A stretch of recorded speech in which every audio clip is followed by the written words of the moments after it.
ദൈവത്തിൻ്റെ അതിപരിശുദ്ധമായ നാമത്തിന് മഹത്വമുണ്ടാകട്ടെ. എല്ലാ പ്രിയപ്പെട്ടവർക്കും യേശു കർത്താവിൻ്റെ നിസ്തുല്യ നാമത്തിൽ സ്നേഹവന്ദനം. അല്പസമയം നമുക്കൊരുമിച്ച് ദൈവത്തിൻ്റെ മാറ്റമില്ലാത്ത ജീവനുള്ള വചനം ധ്യാനിക്കാം. ഇന്ന് നിങ്ങളുമായി പങ്കുവയ്ക്കുന്നതിന് ഞാൻ തിരഞ്ഞെടുത്തിരിക്കുന്നതായ ദൈവവചനം ഉൽപ്പത്തി പുസ്തകം 4-ാം അധ്യായം അതിൻ്റെ 4-5 വചനങ്ങൾ.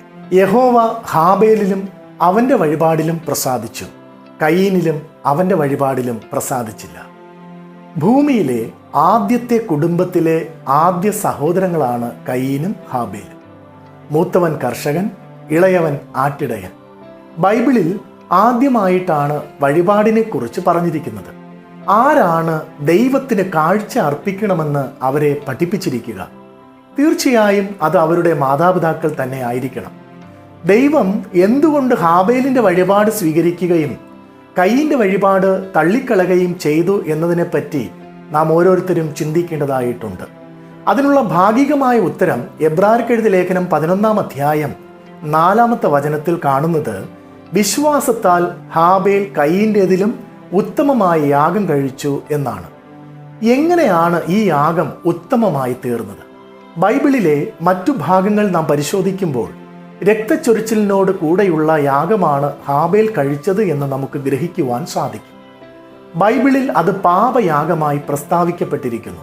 എബ്രായർക്കെഴുതിയ ലേഖനം 9-ാം അധ്യായം 22-ാമത്തെ വചനത്തിൽ നമുക്കതിനെപ്പറ്റി കാണുവാൻ സാധിക്കും. ഹാബേൽ താൻ പാപിയാണെന്നും പാപത്തിന് പ്രായശ്ചിത്തമായി രക്തച്ചൊരിച്ചിലോടുകൂടിയ യാഗമാണ് ദൈവം പ്രസാദിക്കുന്നതെന്നും അറിഞ്ഞിട്ടായിരിക്കണം ആ വിധത്തിലുള്ള യാഗം കഴിക്കുവാനായിട്ടിടയായി തീർന്നത്.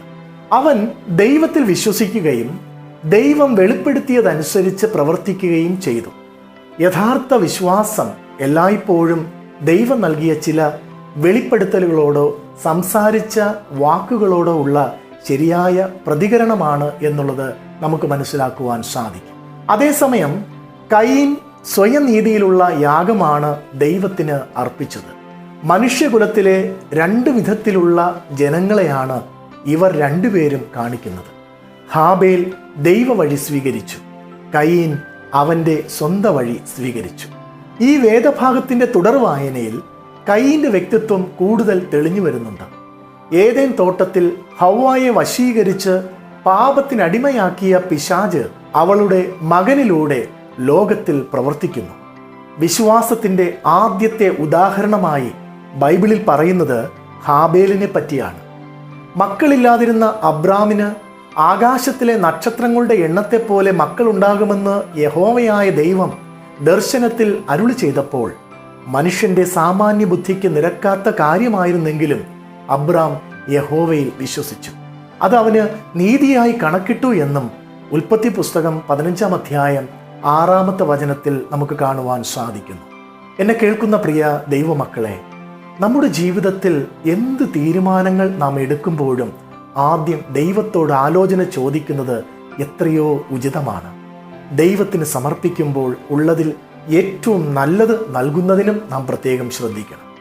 ലഭിച്ചതിനേക്കാൾ അത് തന്നവന് പ്രാധാന്യം നൽകണമെന്ന് സ്വന്തം പുത്രനെ യാഗമായി നൽകാനുള്ള സന്നദ്ധത പ്രകടിപ്പിച്ച അബ്രഹാം നമുക്ക് മാതൃകയാവണം.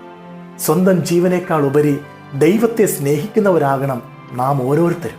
അതുമാത്രമല്ല, നമ്മുടെ കുടുംബവും ആ വിധത്തിൽ ദൈവത്തെ സ്നേഹിക്കുന്ന, ദൈവത്തെ മാനിക്കുന്ന, ദൈവത്തിൽ സമർപ്പിക്കപ്പെട്ടതായ ജീവിതം നയിക്കുന്നതായ ഒരു അനുഭവത്തിലായി തീരണം. അങ്ങനെയാണെങ്കിൽ സർവശക്തനായ ദൈവത്തിൻ്റെ അളവറ്റ അനുഗ്രഹങ്ങളും ദൈവപ്രസാദവും നമ്മുടെ ഓരോരുത്തരുടെയും ജീവിതത്തിൽ നമുക്ക് പ്രാപിക്കുവാനായിട്ടിടയായിത്തീരും. സർവശക്തനായ ദൈവം നിങ്ങളെയും അതിനായി ഒരുക്കുമാറാകട്ടെ. ആമേൻ, ആമേൻ.